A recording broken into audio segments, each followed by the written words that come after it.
اعوذ باللہ من الشیطان الرجیم بسم اللہ الرحمن الرحیم۔ صحیح مسلمان کیسے بنے؟ آج کی گفتگو کی شروعات ایک حدیث شریف سے کرتے ہیں جو غالباً بخاری شریف کی ہے۔ اللہ کے نبی صلی اللہ علیہ وسلم کے وقت میں اللہ کے نبی صلی اللہ علیہ وسلم خود ایک دستے کو، ایک سموہ کو، ایک گروہ کو، ایک جتھے کو کہیں روانہ کرتے ہیں کسی مقصد کے تحت۔ اس میں 10 20 25 لوگ جو بھی رہے ہوں تھے،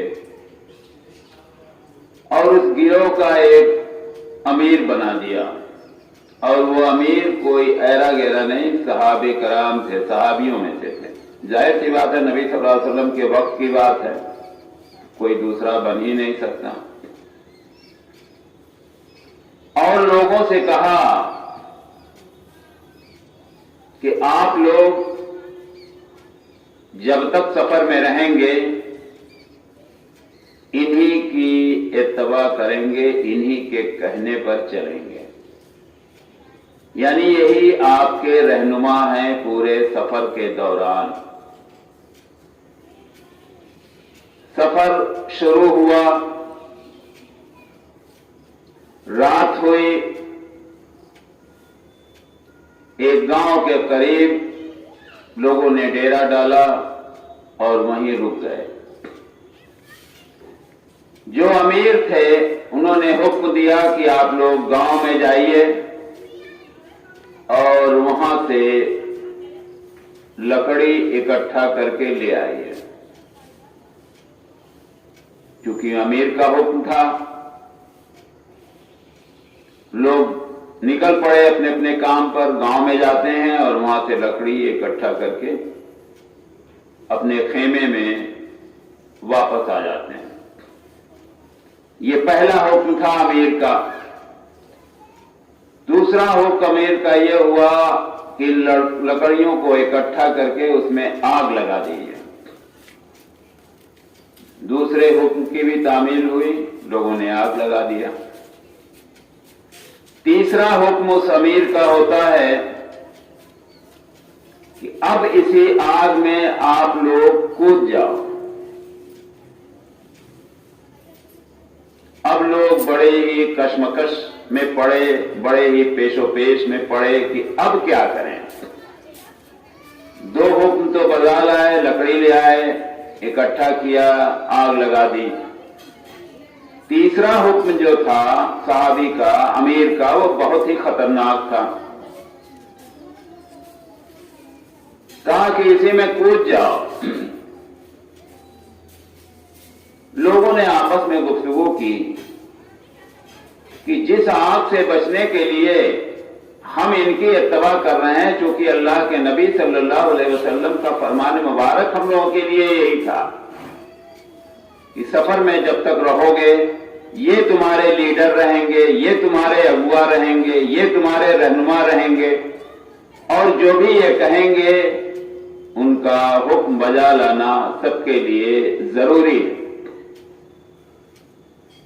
2 حکم تو بہت آسان تھا، لیکن تیسرا حکم جو آپ کا آیا، کسی آگ میں کود جاؤ۔ آپس میں مشورہ کرنے کے بعد لوگوں نے طے کیا کہ اس حکم کی خلاف ورزی کرنی ہے، اس حکم کو نہیں ماننا ہے، اس حکم کو انکار کر دینا ہے۔ لہذا آگ میں کودنے سے لوگوں نے انکار کر دیا۔ بقیہ اپنے مشن پر سفر میں گئے، لوٹے تو وہ مسلمان آج کی طرح مسلمان نہیں تھے کہ کوئی بات بار بار کہی جائے تب بھی ذرا سا دل و دماغ میں کوئی بات پنچ نہیں کرتی کہ ایک آدمی پاگل تو نہیں ہے، روزانہ بھوک رہا ہے، توحید کیا ہے، شرک کیا ہے، لیکن اس پر کان نہ دھرا جائے۔ چھوڑو، ہوگا ان کا تو کام ہی ہے روزانہ بکواس کرنا۔ ایسا نہیں تھا۔ ان کو واقعی دین کی فکر تھی، دہشت تھی، اللہ کا خوف تھا، اس لیے چھوٹے چھوٹے مسئلوں پر بھی بے چین ہو اٹھتے تھے۔ جب قافلہ واپس آیا تو فوراً لوگ، قافلے کے لوگ نبی صلی اللہ علیہ وسلم کے دربار میں حاضر ہوئے۔ کہا ہے اللہ کے نبی صلی اللہ علیہ وسلم، جس کو آپ نے امیر بنا کر بھیجا تھا ہمارے ساتھ،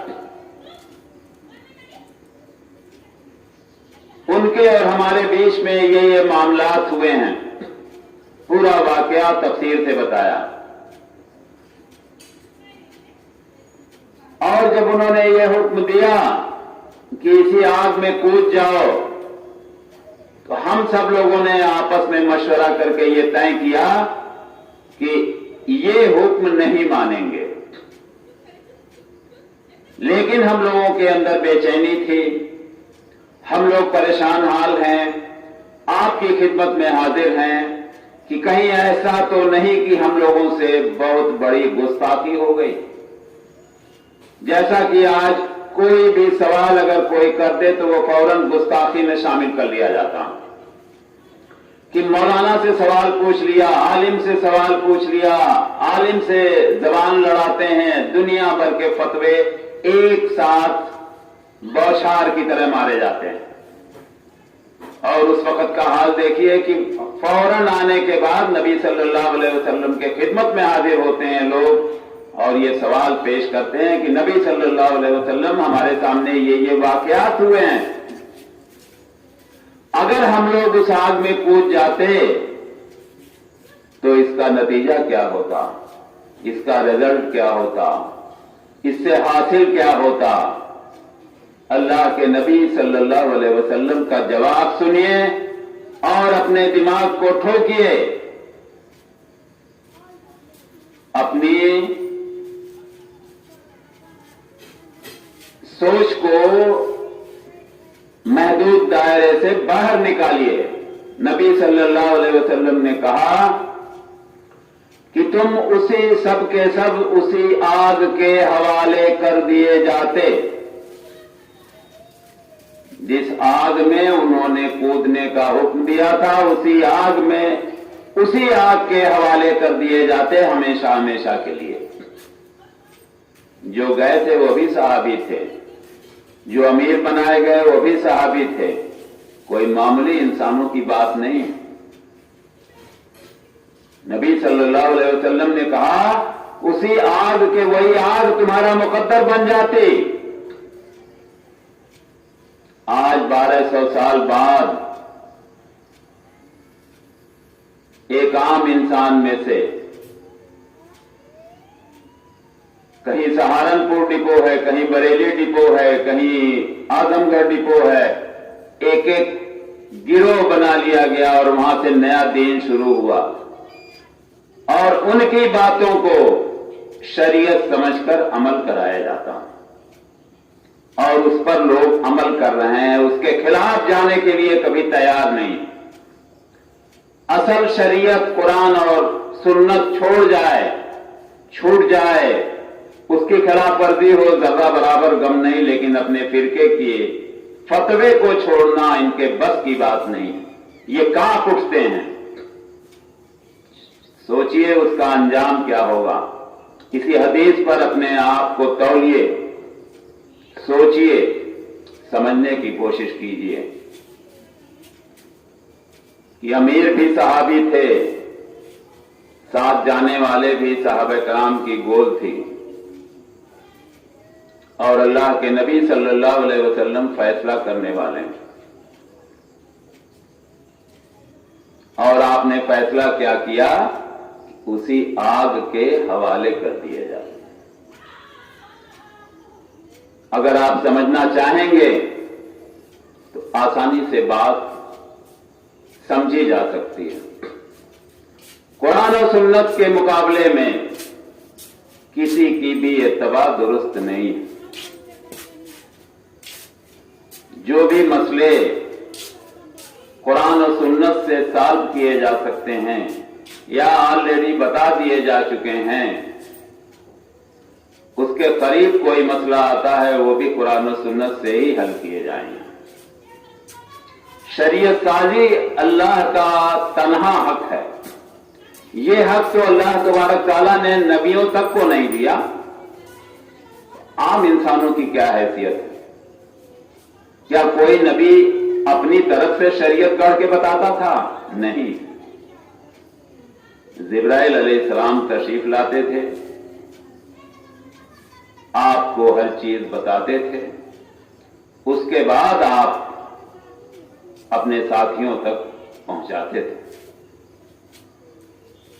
اسی لیے آپ نے کہا کہ میری طرف اگر کوئی بات، میرے نام سے کوئی حدیث اگر گڑھی جاتی ہے تو اپنا مقام جہنم میں تلاش کر لے۔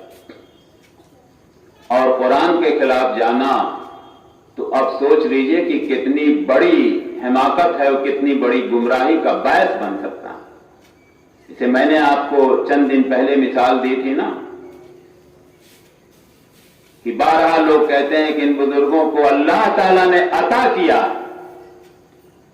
میرے بھائی، طاقت و قوت اگر اللہ تعالیٰ نے نعوذ باللہ عطا کیا ہے تو اس کا ذکر قرآن شریف میں ہونا چاہیے یا حدیث شریف میں ہونا چاہیے۔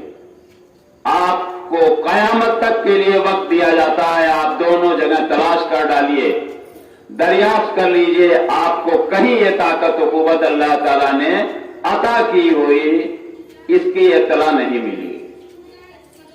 پھر یہ جملہ کہاں سے اچھالا گیا؟ یہ شیطانی جملہ کتنوں کے ایمان کو گرت میں لے جا چکا۔ لوگ اپنے دلوں میں بیٹھائے ہوئے ہیں کہ ان بزرگوں کے اندر جو طاقت و قوت ہے وہ عطائی ہے، اللہ نے دیا ہے، اللہ کی طاقت و قوت ہے، وہ جس کو چاہے اس کو دے۔ بات کتنی آسان اور کتنی سچی لگتی ہے، جبکہ اللہ تبارک تعالیٰ نے صاف کہہ دیا میری طاقت و قوت میں کوئی شریک نہیں ہے، لا شریک، کوئی شریک نہیں۔ امید ہے کہ یہ باتیں آپ غور سے سنتے ہوں گے۔ السلام علیکم ورحمۃ اللہ وبرکاتہ۔